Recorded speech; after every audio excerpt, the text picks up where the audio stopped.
In this video, Whitney Webb exposes how the ruling elite want to control us. They have plans that'll give them control of everything from Bitcoin to Dogecoin, even XRP. Let's hear what Whitney Webb has to say about these plans by the ruling elite. So yeah, there's been a push for several years, but now it's gaining an insane amount of momentum in steam. But it really goes back several years. And the goal is to have a regulated internet, which means the end of online privacy and anonymity. And they want to do this by having people link a government-issued ID to their internet access and internet activity. A lot of government policy, whether it's about this or something else, doesn't come organically from the government. It comes from think tanks. It comes from groups like that, or even the WEF, the World Economic Forum, that are then given to politicians, and politicians legislate and enact it, and then the state enforces it. But it's not necessarily the ideas of the legislature and the state itself, these policies. And more often than not, these think tanks are funded by corporations and billionaires and all of these guys. And they also own the politicians, so it's really them creating the policy. And they use the state as an enforcer to force it on the public, right? So that's, I guess, the global public-private partnership is what my colleague Ian Davis calls they, right? And I think it's pretty fair. He puts the BIS at the top, by the way, of the pyramid. This policy, one of the earliest iterations of it, at least in the United States, was during the Obama administration. They called it a driver's license for the internet. The idea of, in order to access the internet, when you set up, internet connection at your house, the internet service provider links all of your internet traffic to your ID.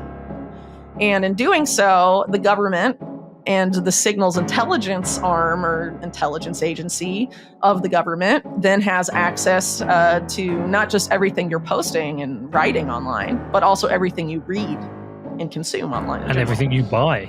And everything you buy. Totally. I mean, this whole push is completely related to ending financial anonymity and financial privacy as well. It's a completely interrelated thing. And I've done pretty extensive deep dives on this going back to probably like 2021.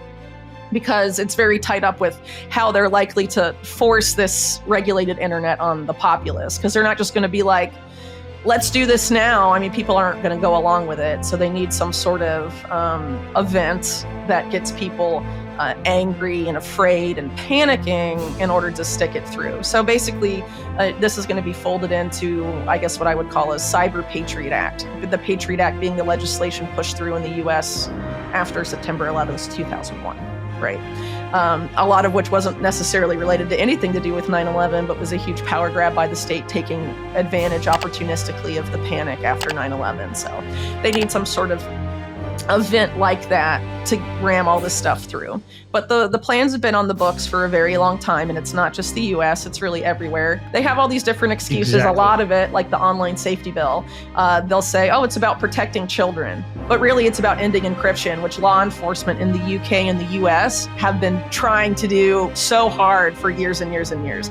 I mean, Bill Barr, who was Attorney General under Trump in the US, was like, that was his main policy goal, was to end encryption. And he talked about it all the time, but a lot of people didn't really pay attention, I guess. But in the UK, it's a similar push because, of course, as I'm sure you're aware, the UK national security state and the US national security state are very intertwined, specifically signals intelligence, the whole Five Eyes alliance, which is obviously includes more countries, but it's UK and US dominated, obviously. It's not like Australia and New Zealand are running the show there, So in terms of what we're talking about with government, regulation of the internet and all of this, it's coming, right? We're already seeing the first signs of it here.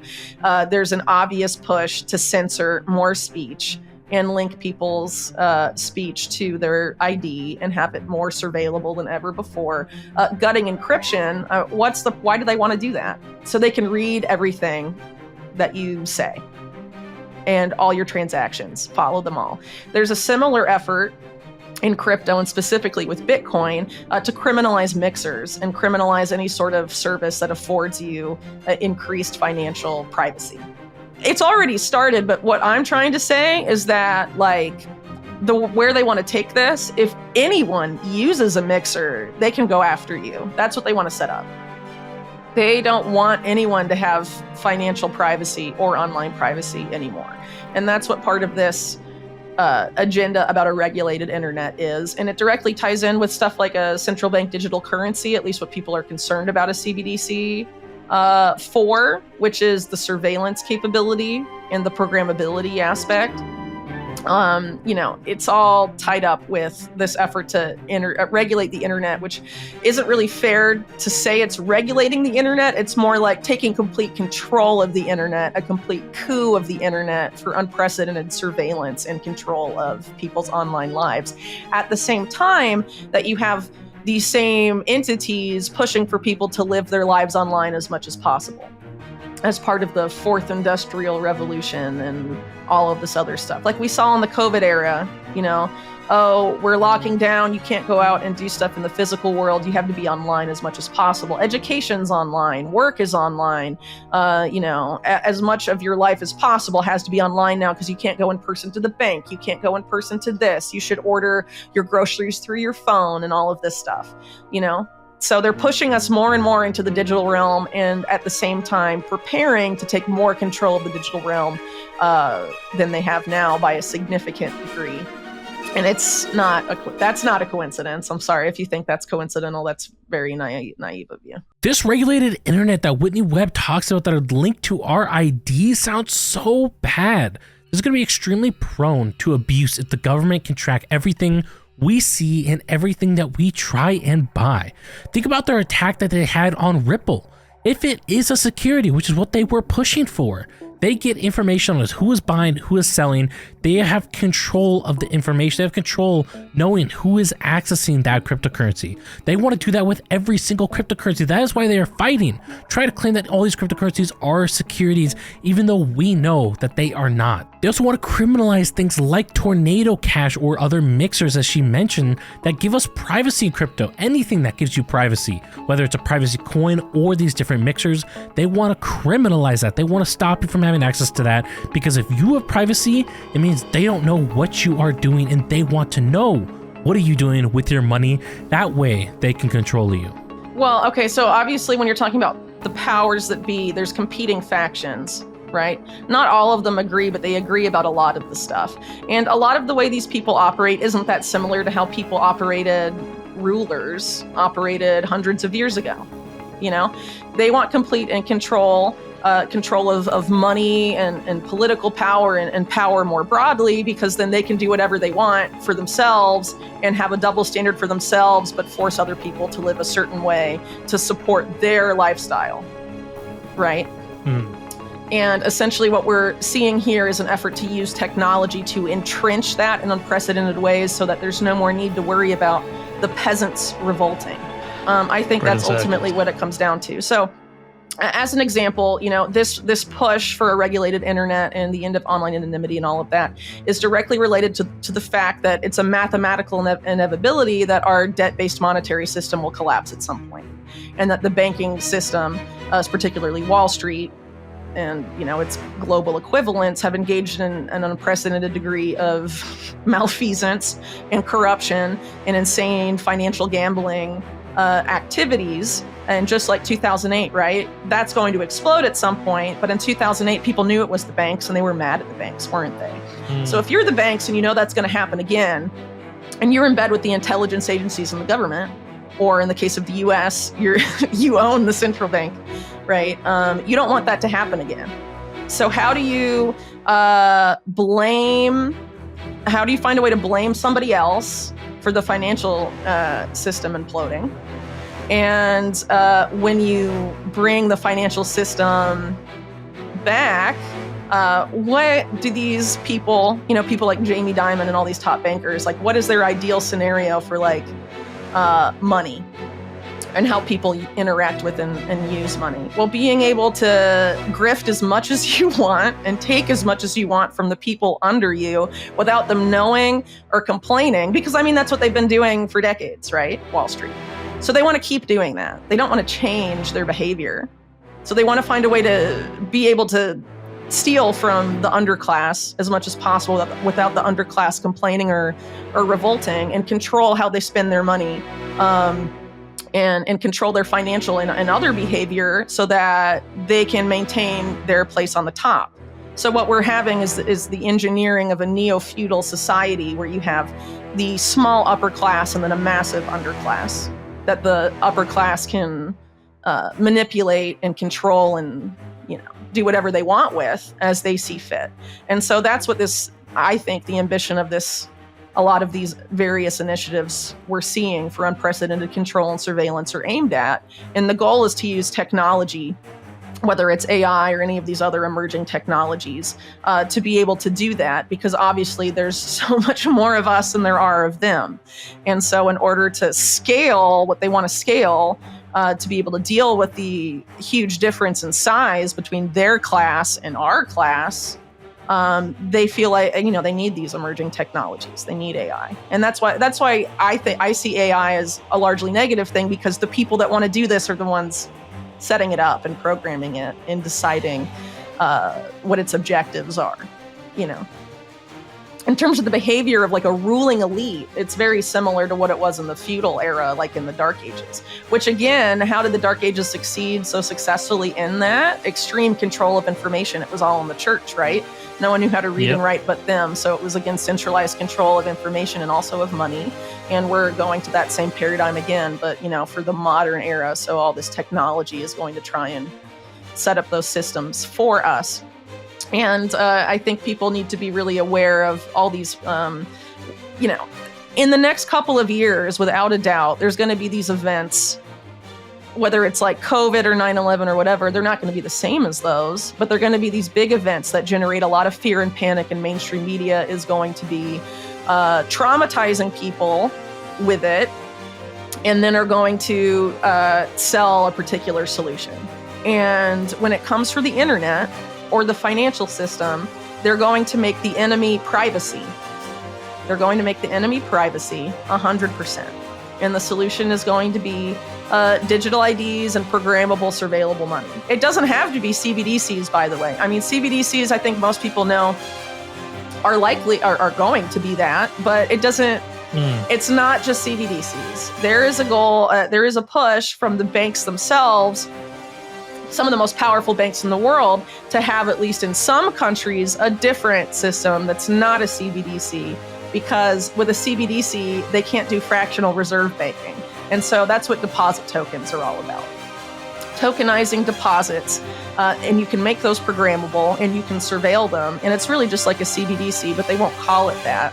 But then the bank controls all the reserves, and maybe they'll bank some of their reserves at the Fed, or whatever, but they can still do fractional reserve banking and credit creation and all of this stuff, and not actually have to keep a one-to-one peg of reserves like CBDCs or like a fiat peg stablecoin.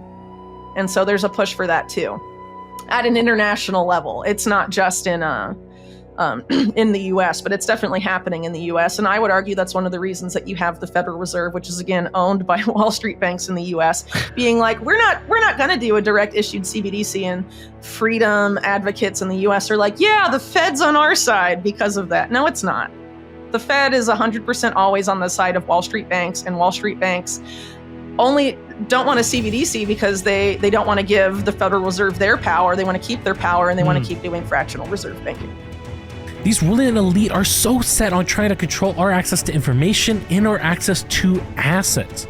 They want things like the CBDCs as a way to limit our privacy with the disguise of trying to protect us. They want to stop criminal activity. They want to stop terrorism. That's why they want CBDCs. Sure, yeah, right.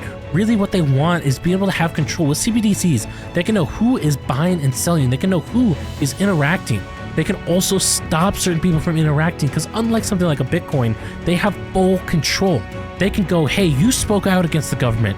You are not allowed to transact anymore. I don't know. I think there's a lot of people in Congress that get into Congress campaigning on certain issues, and then once they're there long enough, they backtrack completely.